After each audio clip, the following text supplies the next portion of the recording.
DreAllDay.com. Dre Baldwin with DreAllDay.com. Let's talk about this situation that happened with this Duke volleyball player at Brigham Young University. The woman's name is Richardson.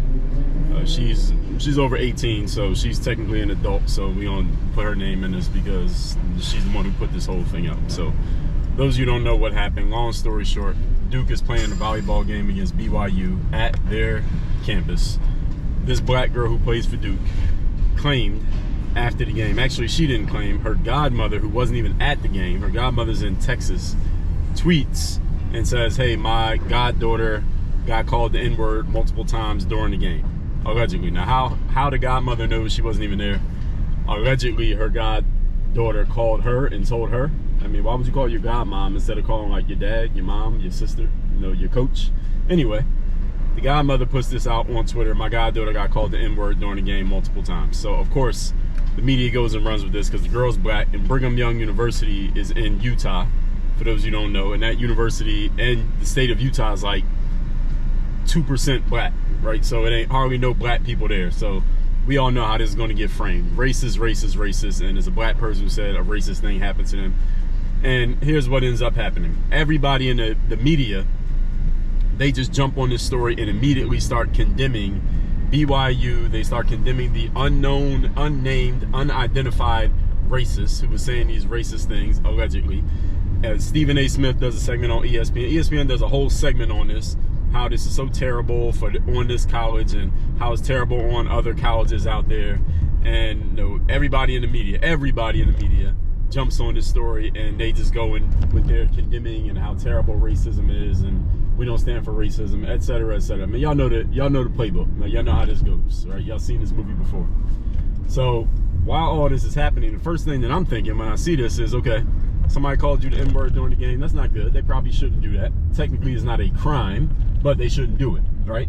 So the first thing I'm thinking is, okay, let's see the video of it. Let's identify who the person was. Let's find out exactly, what they did, who they are, etc. So as the story is developing and the information is coming out, here's the thing that we all notice. There's no proof that this actually happened. There's no proof that it happened. So the game was on TV, by the way. It's like 5,000 people at the game. I didn't know that many people came to a volleyball game, but they had 5,000 or so people at the game. The game is on TV, I assume locally at least. BYU is a Division I college and they have funding, so they got all kinds of cameras and all kinds of, this is a serious thing they got set up here for their whole setup for their volleyball game. So everything's recorded. They got video cameras everywhere. There's audio, of course, being recorded along with the video. And you got all these people in the arena. And this girl is claiming that during the match, she got called the N-word. So if this happened, then that means some of her teammates, because volleyball is not a solo sport, it's not tennis. So if you got called the N-word and you heard it, then some of your teammates had to have heard it too, because the teammates, the ones who are not in the game, when she said it happened when she was serving, and you serve damn near like you standing out of bounds near the fans. So if she could hear it, then her teammates who weren't in the game, you can see on the video, they're standing right next to her. If she heard it, the player, then her teammates would have heard it. Nobody heard it. They have no proof. They never identified a person who actually did this. And here's what ends up happening, because people don't read. What happens is BYU banned a fan from the arena because there was this guy who was a special needs individual. After the match, he walked up to the bench of the Duke team and he started talking to one of the players. Now, allegedly, and then they said, well, yeah, BYU has banned a fan from the arena, but people don't read, so they didn't even realize that the reason they banned that fan was not because this fan was the person who said the N-word or whatever. That's not why he got banned. He got banned because he walked over near the player's bench, and that's allegedly like a restricted area. You're not supposed to walk over there. And then the players tried to craft the story that, when he spoke to one of the players after the match, because this is what actually happened. Y'all can read the articles yourselves. The special needs guy said that he thought one of the players on the team was somebody that he knew, but it turns out it wasn't them. They just looked like them. That's why he approached the bench. And then when he approached the bench, one of the players tried to push this bullshit flimsy point that, his voice, when he spoke to them, sounded like the guy who was saying the N-word during the match. That's what they tried. And this is how this got proved as bullshit, because on video, because the girl said, I heard the N-word when I was serving. So the 2 times that she served during the match, she only served twice. The 2 times that she served, they see dude on camera. The first time, he wasn't even over there to even say anything towards her. He wasn't even in that area, so he couldn't have been saying anything. And the second time she was serving, dude was in the area, but he was messing around on his phone. He wasn't even talking. He was, you know how people play on, he was like this on his phone. So this whole story fell apart within 24 hours. But here's the problem, folks. When the report from BYU officially came out, they didn't point this out. When the report from Duke officially came out, they didn't report these facts, and nobody else was there to be reporting the facts. So you know who broke the facts? It was a couple kids, or we're not gonna call them kids, a couple younger guys. They are students at BYU. They might either be students or alumni, but they're part of the community of the university. But they have their own blog.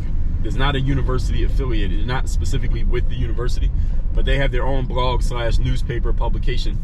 They're the ones who broke the story and told the facts. Like, yo, everything that's being told in this story didn't actually happen, and they're the ones who reported the actual facts that I just told you. The official schools did not report any of these facts. So then, of course, you know what happens. We get radio silence. Nobody says anything. Everybody's quiet because everybody realizes, okay, this story that got pushed was complete bullshit. Now, before we even get to what happened after that, let's go to the Godmother, right? The Godmother who's in Texas. The match was in Utah. She's the one who broke the story. She's the one who started tweeting it on Twitter. Hey, my goddaughter got called the N-word during the match. So people go looking at this woman's Twitter feed. Turns out she's not even a closet racist. She's a living room racist. All right, I guess a closet racist is like somebody who's quietly racist, and you can tell because they kind of do some things that they have undertones of racism. She's not a closet racist. She's a living room, grand ballroom lobby racist. And she's running for some kind of judge seat in some town in Texas. But you look at her Twitter feed, which she didn't turn to private. If somebody has their Twitter feed on public and they're saying stuff, and then when they start getting a bunch of attention, all of a sudden they go private, that's fishy to me. It tells me they got something to hide. There they go. So people took screenshots. You know how it is on social media now. You can't hide anything. People took screenshots, all this stuff on her Twitter. And she's saying all this racist stuff about white people. All kinds of racist stuff. And y'all can go look this up and see all the racist stuff that she's saying. She's even talking about black people who are in relationships with white people, cool with white people, won't condemn white people. She's even trashing black people because they won't be racist towards white people like she is. She's openly racist. And any of you look at her, the Twitter feed and the screenshots, there's no questioning it. She's racist. She's the one who put this whole story out. It looks like, possibly, we don't know this to be true, but possibly, she might have been the one who put her goddaughter up to this whole situation. But that's neither here nor there. Not technically, again, not illegal. If she wants to do it, you want to put out a hoax like this, it's technically not a crime. I mean, this is not a legal situation. Technically, it's not a crime. It's frowned upon, but it's not a crime. So this whole thing goes, and everybody in the media, the whole media is saying how terrible this is, that this racist thing happened to this girl, and there shouldn't be racism anywhere. And of course, since BYU is super white and Utah is super white, people try to draw the parallel. Oh, see, a white school and these white people, and y'all know how this goes. Again, you have seen this movie before, have we not? So it gets quiet for a few days while the quote-unquote investigation is going on. There's nothing to investigate. All right, did somebody say the N-word to you or not? The game's on video. The whole thing's on video. The match is on video. So if it happened, it's on video. There's proof. There's nothing to investigate. And there needs to be other people. There are 5,000 people in the arena, and this happened, like where she was served was next to the student section. So there's a bunch of students there listening. They can hear everything that's being said. There's other players on her team who could have heard it if it got said. All they had to do was get a witness. A witness could have said, yeah, I heard that fan say the N-word. Or a player could have said, yeah, I heard that fan say the N-word. That would happen immediately. One of the players would have came out and said, yeah, my teammate had the N-words called. She was called the N-word. I heard it. I was standing right there when it got said. Now I will co-sign that this occurred. Nobody came out and said that because it didn't fucking happen. It's clear. It did not happen. So allegedly there's an investigation going on. All this does is buy time to let the story kind of go away so we can pay attention to something else in the news. That's all this is. That's what the media does. And I'm going to get to my bigger point here and why that matters in a second. So finally BYU comes out, and BYU comes out with a statement on Friday, which was like, this may be a week or two after this whole thing allegedly occurred. They say, after our investigation, we have found that pretty much they said this shit didn't happen. That's pretty much what they said. but they didn't say it strongly enough. They didn't say it clear. They kind of danced around the topic because BYU is a university. They are into this woke shit too, even though there is mostly white people. They're the ones most susceptible to this because they're the ones who get accused of racism if they don't speak strongly enough in defense or in advocacy of these black people who are just victims of racism and traditionally marginalized, etc., etc. So these white people at BYU, no balls.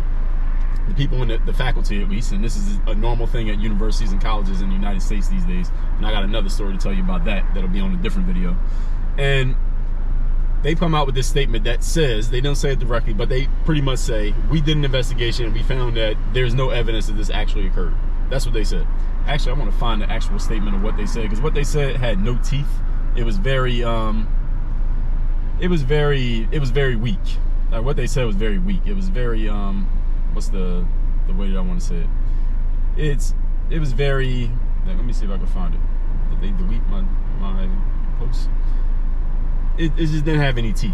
It was very ballless is the best way I can say it. There was no balls to what they said BYU here. And I'm gonna try to find it, because I actually tweeted about this when it came out.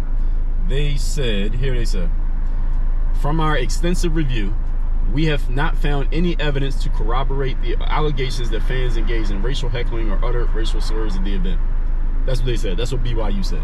What they should have said was, okay, this girl lied and made up something that did not actually happen, and Duke needs to hold this girl accountable. That's what they should have said. Now, their statement is a little bit longer than that. Y'all can see it here on my phone. It's a little bit longer of all the stuff they said. They reviewed the security footage. They got all the audio, all the video, all the audio. If it happened, then somebody would have heard it. And this is a loud arena. If there's 5,000 people at a volleyball match, again, it's not tennis or golf where you got to be quiet. So people are yelling. You got to yell to get heard by a player on the court. So they would have gotten it. It would have got captured on video or audio. All right, clearly this girl was lying. All right, that's what happened. She was lying. So they put out this statement, right? Now here's what happened after this, right? Duke comes out. They put out a statement like right after. Let's see. BYU puts out a statement at 10:52 a.m. on September the 9th. Duke puts out a statement at 11:30 a.m. 38 minutes later, 38 minutes later, Duke puts out their own statement. I think they might have had this one ready. Duke puts out a statement. This is what they say. I'm going to read the whole statement. This is what Duke says. This is the girl goes to Duke who claimed that she got racial slurs thrown at her during the game. She says the 18 members, Duke says, and this is their vice president and director of athletics. All right, the athletic director is a woman named Nina King. Okay, so, all right, let's see what she says.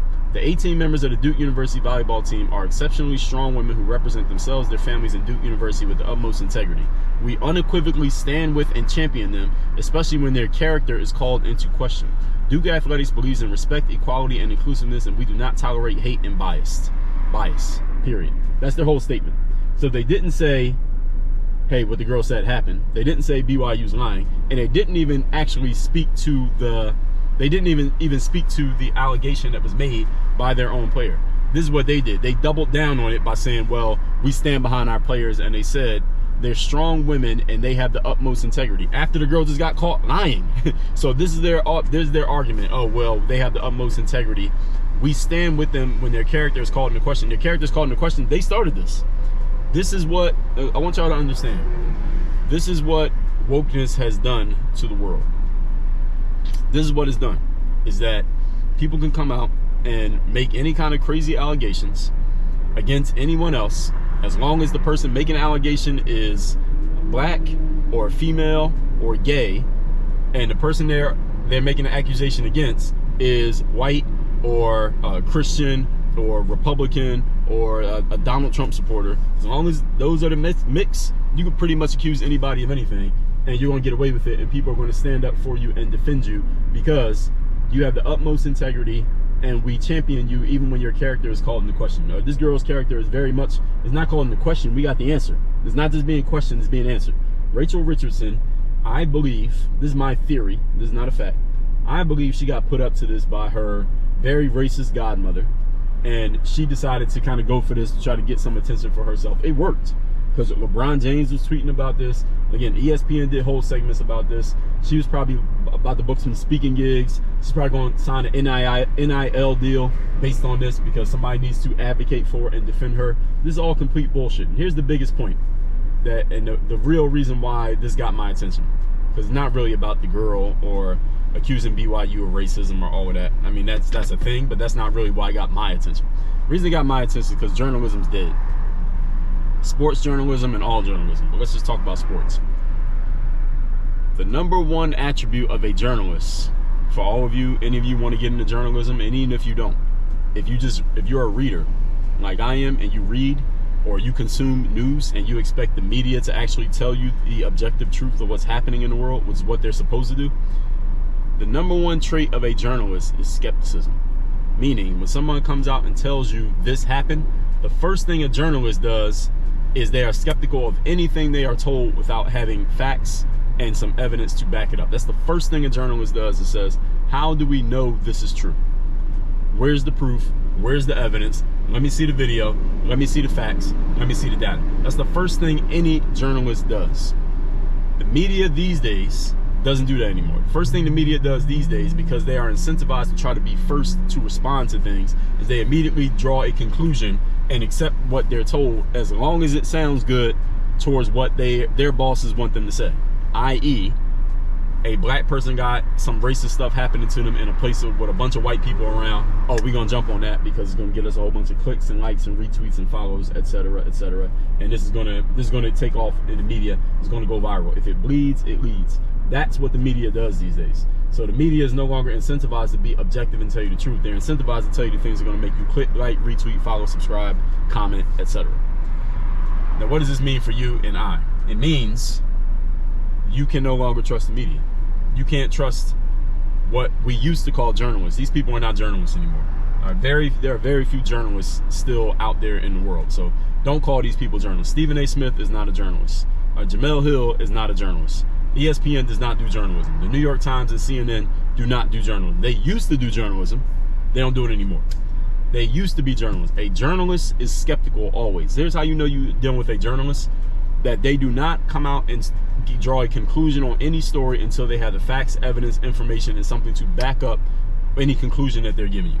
Journalist's job is to dig into what happened and explain to you why it happened, not just immediately jump on something because it sounds sensational and take a stand on something, and then when it turns out that they took a stand on something and ended up wrong, you don't double down on it. Jay Billis at ESPN, he's not a journalist. All these people present themselves as journalists. They are not journalists. It used to be like that. So what does this mean for you is that now you got to get your own information. I've talked about this in the past. You can't go on Twitter or ESPN or whatever news site you want to name, any one of them, on any side of the political aisle. You can't go on any one of those to get information anymore because they are incentivized to tell you what sounds good and what will rile up their fan base, not what is actually objectively true. Because these days, telling somebody the objective truth can be controversial if that objective truth doesn't go along with what their audience wants to hear.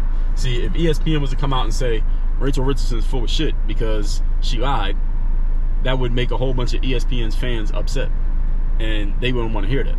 And ESPN doesn't want to say that because that would cost them subscribers, and it would cost them money, and it would cost them likes and follows, etc. And their whole business is based on that. So the biggest point here is, any of you ever want to know why somebody's doing something that doesn't quite make sense, and you're like, well, what's the big reason why people would do this that doesn't quite make sense? Here's the answer. 3 words. Keep this in mind for the rest of your life. Follow the money. Follow the money.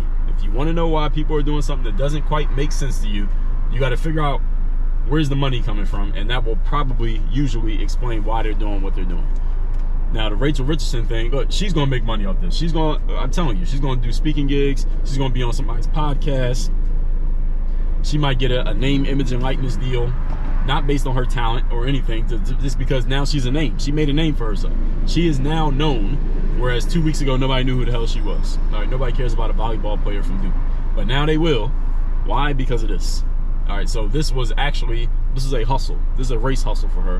Her godmother, I don't know, I mean, the godmother's a racist already, so she was already race hustling, but now she got a more famous race hustle, but she made her account private. So, I mean, godmother, if you really about it, say it with your chest. I mean, stand on it. You're racist, be racist. It's okay to be, it's legal to be racist. Okay, I got a video right here on YouTube where I said it. Racism is legal. It is okay to be racist.